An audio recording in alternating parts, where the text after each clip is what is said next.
because of her allegation. So even with Sandusky, as guilty as he seems, still I think it's wise just to reserve judgment as much as possible. But you know, I think that's just because you know, we should all presume have the presumption of innocence until proven guilty. And you know, if he's proven guilty, then fine. And you know, again, he looks very guilty, so it's easy just to assume he's guilty. But the cross players look guilty, and she had a pretty valid story. She seemed to be telling. You know, people think, a bunch of athletes, that's wrong. You know, here's the stripper. She's, she's naked or whatever. She's, of course it happens. You know, of course she's telling the truth. But she wasn't. But anyway. Why did she lie? I forgot. I never did. If I heard it, I don't remember. All right. Maybe she just wanted publicity. Yeah. Maybe she wanted rich kids. You know, maybe she wanted some money. I don't know. I don't know what motivations were. You know, sometimes people will do that for various reasons. You know, they'll like somebody or have a grudge against something. But again, I don't think it can be said enough. And here's the time, and here's the thing, and I think this, again, when you're looking at the character of a person, and you look what they do under certain circumstances, I just think of, and again, I try to put myself in the place if somebody comes to me, I'm 54 years old, so I'm old enough to have a friend of 30 years. Somebody comes to me and says, and I do have a friend I've had for about 30 years, and he's probably my closest friend. And somebody would come to me and said, you know, your friend here, I saw him having anal sex with a boy. That's what the query said to Tim. My first reaction is going to say, no, not him. He must be mistaken. You know, how do you know it was him? How far away were you? Are you sure it was him? That's the first reaction, I think, of anybody. You're not going to believe it because it's going to appear to be so out of character. And you know, you may not know Sandusky's role in State College, but he was defensive coordinator for Penn State for many years. Great defenses, just like now. Everybody thought that he was the heir apparent to Paterno, that when Paterno retired, he was going to be the next guy. He retired, I think, if I understand correctly, he retired when Paterno told him, no, you're not going to be the next guy. So he retires. But at some point during this time, he starts the Second Mile, which is a home for at-risk kids, basically. He's got a personality that everybody loves. You know, he's like the guy you meet a second ago, and he's your best friend. So he's this pillar in the community. At the Second Mile golf tournament, all these athletes would come in and golf in this golf tournament. So he's a pillar in the community. And again, he was Paterno's friend and colleague for 30 years. And now a grad assistant comes to you and says, I saw this. I think most people's first reaction is going to be, you've got to be mistaken. You know, it's not him. You know, maybe somebody else, maybe this guy, but not him. You know, I can't believe that of him. And your next reaction then is going to then have loyalty to this friend of yours. He's been your friend for 30 years. He's a pillar in the community. You know, everybody loves him. You're going to tend to be loyal to him in some way. And you're going to tend to say something like, look, you know, I don't know what you saw. You know, maybe I'll go talk to him. And if I get the impression that you're right, I'll go to the police. But in the meantime, you know, you're the one that saw it. You really ought to go to the police. Or you really ought to go to the administration or something. That would be a normal reaction, I think, from anybody. But I wouldn't doubt if Paterno had those thoughts. You know, I mean, if you say that he got the call or whatever on a Saturday, and then he called the administrators in on a Sunday, you can imagine that he's trying to figure out what to do. You know, this is a friend. You know.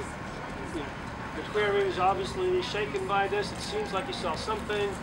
you know, what do you do? So he makes the decision then to turn his friend in. Now, that says something right there. You go to turn your friend in, that says something about it. So not too many people are going to do it. Right? And remember, Paterno didn't see it. He's turning his friend in based on the allegation of somebody else. So that in and of itself, I think, takes a certain amount of character to do it. The two people he calls in, the head of the athletic department. That makes sense because it took place in, you know, football buildings, locker room, I think. And Gary Schultz. Why is he calling Gary Schultz? There's a guy that's vice president of something up there. Why does he call him in? What does he have to do with this? Well, it turns out that, yeah, he was vice president of something up there because virtually everybody in Old Maine's vice president of something, right? So he's vice president of something. But it also turns out that he is the overseer of the entire police department, entire university police. So he calls him in too. Now, here's the question. The entire media is saying Joe was wrong, not because he went to the administration, that's what he was legally obligated to do, but he was wrong because he didn't go to the police.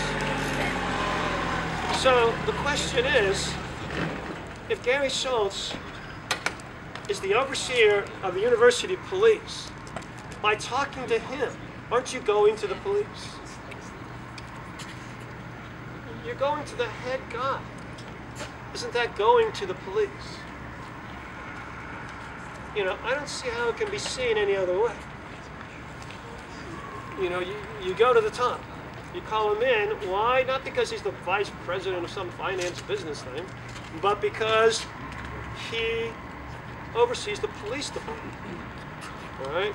So this whole railroading of Joe Paterno, because he didn't go to the police, is false. He did go to the police. Now, again, I don't believe that this is some known conspiracy by the media. I think that the media doesn't do its homework. You know, it just figured, well, he was vice president of this, he was an administrator, that's why he was there. But the grand jury testimony itself says that he was the overseer of the police department. He was the one that oversaw the university police. And so it's right there. If they did a little bit of homework, they could have seen it. You know, and maybe they did, and maybe they just read through it quickly. It's kind of a sorted sort of thing, and maybe that little detail escaped them. But the point is that they've forced Paterno into retirement based on a false allegation.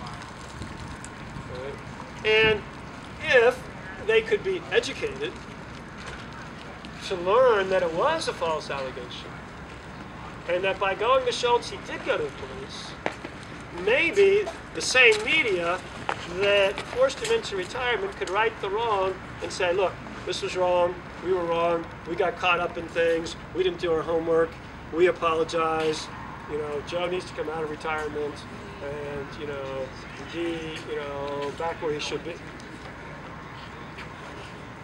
Now, the administration isn't going to go to the media and tell them this. The Board of Trustees says they're going to do an investigation. You know, who knows how long that's going to take. All right, how much investigating do you need to do? I know it. You know, it didn't take that long, right? Anybody can figure it out. You can Google grand jury, Sandusky grand jury transcript. You can get it. It's right there on the internet. You know, find the section where they talk about Hurley and Schultz, and at the bottom there, they're talking about, bottom of that section, they're talking about Schultz. And, you know, just one line, but it's there. The only thing that I can think of that has a chance of righting the wrong is get as many students as possible.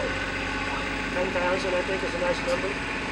Get as many students as possible to go to where the media is. You know, don't expect them to come to you. They got their big trucks. They're easy to find. They're up by the football building, the Jordan Center, or wherever up there. Go find them. make up some signs. You know, the soundbite is easy, right? You could do it in a chant, right? Schultz is the police, right? Four words, right? A 4-word chant. Schultz is the police, right? A little sign. When Paterno went to Schultz, he went to the police. Just a little sign, dozen words, you know, nice little soundbite. If you had 5,000